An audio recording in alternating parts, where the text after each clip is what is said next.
काय पुणेकर, कसं काय काय म्हणता? विकेंडचा काय ट्रिपचा प्लॅन आहे का नाही तुमचा? असेल तर चल फिरूया टूर्स अँड ट्रॅव्हल्स घेऊन आले तुमच्यासाठी उज्जैन, ओंकारेश्वर आणि महेश्वर ही 3 दिवसाची ट्रिप। यामध्ये तुम्हाला महेश्वर घाट, उज्जैन कॉरिडोर हे सगळं एक्सप्लोर करण्यात येईल। ही आपली 17 सीटर गाडी आहे। यामध्ये आपण तुम्हाला पुणे टू उज्जैन हा प्रवास तुम्हाला करता येईल। आपली गाडी असणार 17 सीटर। या गाडीमध्ये तुम्हाला पूर्ण पुणे टू उज्जैन पूर्ण प्रवास करता येईल। तुम्ही बघू शकता गाडी कशी आहे, आरामदायक आहे, पूर्ण सीट्स आहे, लाइटिंग आहे, डीजे साऊंड सिस्टम यामध्ये सगळं आहे, तुम्ही बघू शकता।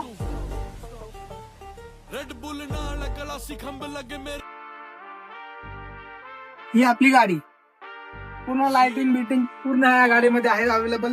सीट्स पण तुम्हाला अशा मस्त अशा आरामदायक सीट आहेत। त्यामध्ये तुम्ही पूर्ण तुमचा ग्रुप असेल तर ग्रुप साठी एकदम फुल ऑन तुम्हाला त्याच्यामध्ये मस्त मजा येणार आहे। साऊंड पण आहे आपल्याकडे मस्तीच्या वरती साऊंड चांगला दिलेला आहे क्वालिटीचा। आपण फुल लाइटिंग आहे। तर तुम्ही खाली दिलेल्या नंबर मध्ये कॉन्टॅक्ट करा आणि आपली सीट लवकरात लवकर बुक करा।